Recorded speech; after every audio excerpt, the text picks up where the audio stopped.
নমস্কাৰ বন্ধুসকল, আপোনালোক সকলোকে আমাৰ চেনেল অনুসন্ধানী মনলৈ স্বাগতম জনাইছোঁ। আজি আমি এক বিশেষ ধৰণৰ গাড়ীৰ বিষয়ে কথা পাতিম, যিখন গাড়ীৰ ভিতৰত আছে এটা সম্পূৰ্ণৰূপে কাৰ্যকৰী ঘৰ। এনে ধৰণৰ গাড়ীবোৰক কাৰাভান বুলি কোৱা হয়। কাৰাভানৰ অৰ্থ হৈছে চকাৰ ওপৰত ঘৰ, অৰ্থাৎ চলন্ত ঘৰ। এখন ঘৰত লগা সকলো যাৱতীয় সা-সুবিধা এই গাড়ীখনৰ ভিতৰত থাকে। যাৱতীয় সা-সুবিধা বুলি ক'লে এটা ড্ৰয়িং ৰুম অৰ্থাৎ এখন সোফা, চকী, টেলিভিছন, এটা কিটচেনৰ ভিতৰত এটা সিংক, ৰেফ্ৰিজাৰেটৰ, গেছ ষ্টোভ, বাচন বৰ্তন থবৰ বাবে ৰেগ, সৰু সৰু বক্স, এটা বাথৰুমৰ ভিতৰত টয়লেট, শ্বাৱাৰ, কাপোৰ কানি ধুবৰ বাবে এটা ৱাশ্বিং মেচিন, কাপোৰ কানি থবৰ বাবে এটা কাভাৰ্ড আৰু এটা মাষ্টাৰ বেডৰুম। এই ধৰণৰ সকলো সা-সুবিধা গাড়ীখনৰ ভিতৰত থাকে, যাতে এটা সৰু পৰিয়ালৰ অত্যাৱশ্যকীয় সামগ্ৰীবোৰ গাড়ীখনৰ ভিতৰত থাকে। গাড়ীখন বা ঘৰটোৰ ভিতৰত ব্যৱহাৰ হোৱা পানীৰ কাৰণে যিখিনি পানী লাগে, সেই পানীখিনি জমা কৰি ৰাখিবৰ বাবে গাড়ীখনৰ তলফালে দুটা ডাঙৰ ডাঙৰ টেংক থাকে।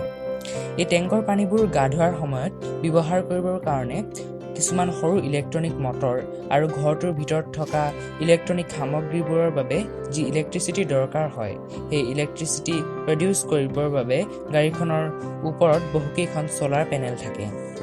গাড়ীখনৰ ভিতৰত সজা ঘৰটোৰ আকাৰ সৰু হ'লেও ঘৰটো অতি মনোমোহা আৰু আটোমটোকাৰিকৈ সজা হয়।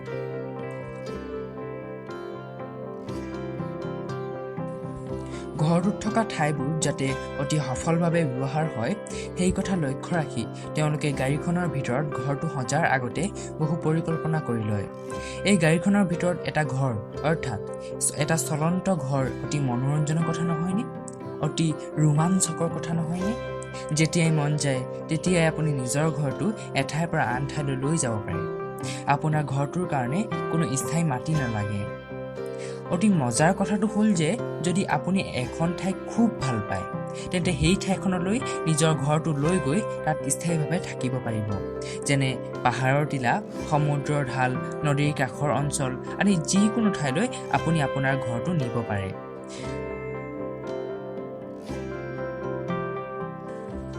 ভাৰতত এনেধৰণৰ জীৱন প্ৰণালী দেখা নোপোৱাৰ মুখ্য কাৰণটো হ'ল যে কম টকা পইচা হ'লেও ভাৰতীয় মানুহে জীৱনটো এডভেঞ্চাৰ কৰাতকৈ বা জীৱনটো সম্পূৰ্ণৰূপে উপভোগ কৰাতকৈ জীৱনটোৰ ভৱিষ্যত সুৰক্ষিত কৰাত বেছি গুৰুত্ব দিয়ে। সেয়েহে টকা পইচা সাঁচি স্থায়ীভাৱে মাটি কিনি ঘৰ সাজে। অন্যহাতে পশ্চিমীয় দেশৰ লোকসকলে জীৱনটো এডভেঞ্চাৰ বা জীৱনটো সম্পূৰ্ণৰূপে উপভোগ কৰাত বেছি গুৰুত্ব দিয়ে। সেয়েহে এনে জীৱন প্ৰণালী পশ্চিমীয় দেশসমূহত লাহে লাহে জনপ্ৰিয় হৈ আহিছে। আহি থকা দিনবোৰত এনেধৰণৰ জীৱন প্ৰণালী ভাৰতৰ মানুহেও অনুসৰণ কৰাটো দেখিবলৈ পোৱা যাব। এনেধৰণৰ বিষয়বোৰৰ বিষয়ে জানি থাকিবলৈ আপোনালোকে আমাৰ চেনেলটো ছাবস্ক্ৰাইব কৰক, কাষত থকা বেল আইকনটো ক্লিক কৰক আৰু লাইক শ্বেয়াৰ কৰিবলৈ নাপাহৰিব। ধন্যবাদ।